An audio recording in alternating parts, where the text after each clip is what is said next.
NBA Draft 1996 merupakan salah satu NBA Draft terbaik yang pernah ada di sepanjang sejarah NBA. Terdapat banyak sekali pemain kelas kakap yang terlahir dari draft angkatan ini, seperti misalnya Allen Iverson, Kobe Bryant, Ray Allen, Steve Nash, dan masih banyak lagi. Pokoknya, angkatan draft 1996 merupakan salah satu angkatan draft ter-OP yang pernah ada di NBA. Angkatan ini setara dengan angkatan tahun 1984 atau 2003. Selain banyak melahirkan pemain-pemain kelas dunia, rupanya terdapat satu pemain menarik yang terpilih di angkatan draft 1996. Pemain ini memiliki kisah yang sangat menarik dan jujur saja, selama ini saya belum pernah melihat satupun pemain NBA yang memiliki kisah seperti dia. Nama pemain yang saya maksud ini adalah Marcus Mann. Mann merupakan seorang power forward setinggi 203 cm yang terpilih di urutan ke-40 oleh tim Golden State Warriors. Sama seperti anak-anak muda yang lain, Mann sangatlah senang begitu ia terpilih. Baginya, ini sudah seperti mimpi yang menjadi kenyataan.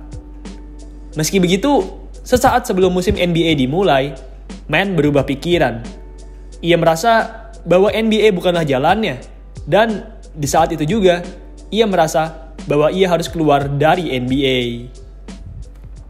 Marcus Mann merupakan seorang pria berbadan besar yang lahir dari keluarga yang religius. Ia terlahir dari keluarga Kristen yang taat. Semenjak kecil, Mann sudah sering ikut neneknya ke gereja dan pelayanan.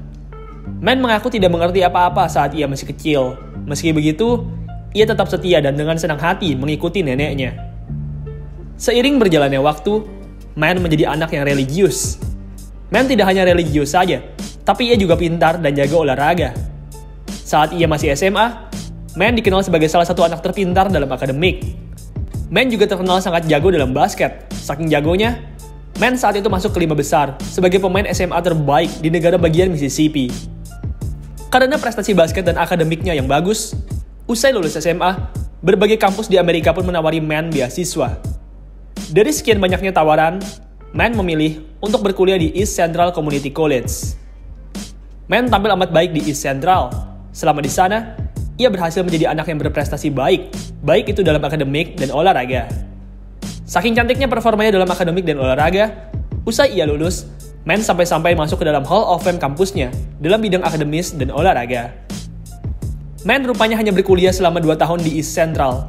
Usai 2 tahun tersebut, Mann pun kemudian pindah ke kampus yang lebih baik, yaitu Mississippi Valley State. Mann tampil makin baik di kampus barunya ini. Ia berhasil mencetak rataan sekitar 19 poin dan 13 rebound selama di Mississippi. Ia juga berhasil membawa kampusnya ke NCAA turnamen, yang mana sangat jarang sekali diraih oleh kampus Mississippi Valley State. Mann memang gagal membawa kampusnya melaju jauh di turnamen NCAA. Di ronde pertama, Mann dan kampusnya langsung bertemu dengan kampus super kuat, yaitu Georgetown. Georgetown mempunyai seorang point guard super jago, yaitu Allen Iverson. Kampusnya Mann saat itu dikalahkan oleh kampusnya Allen Iverson dengan skor telak 93-56. Meski kalah telak, tapi Mann tetap bagus di game tersebut. Mann saat itu berhasil mencetak 26 poin, 7 rebound, dan 6 steals. Ya, kalian tidak salah dengar. Mann berhasil mencetak 6 steal. Itu merupakan sebuah pencapaian yang luar biasa untuk seorang big man. Usai 4 tahun berkuliah, Mann pun akhirnya lulus dari Mississippi Valley. Mann saat itu lulus dengan predikat magna cum laude dan berhasil menjadi legenda di cabur basket kampusnya.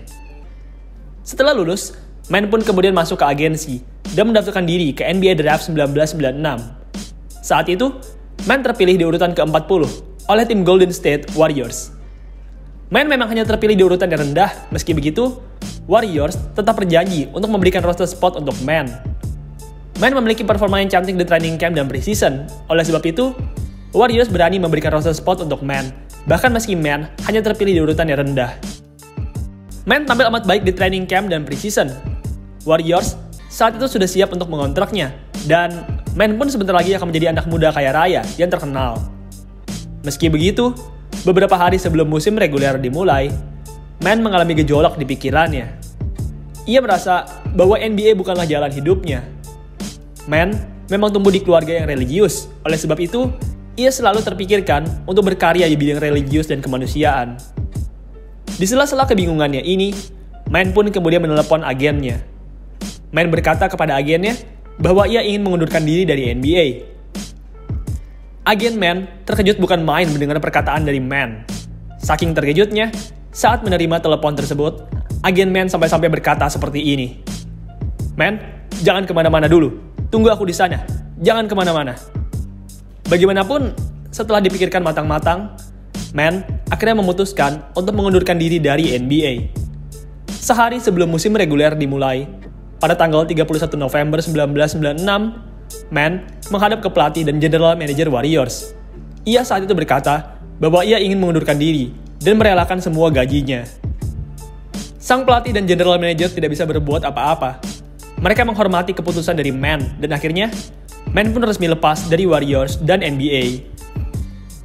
Setelah hengkang dari NBA, Man pun berkarya menjadi pendeta di kota kecilnya. Man tidak hanya berkarya di gereja-gereja saja, tapi ia juga menjadi pembimbing di lembaga permasyarakatan dan tempat rehabilitasi narkoba.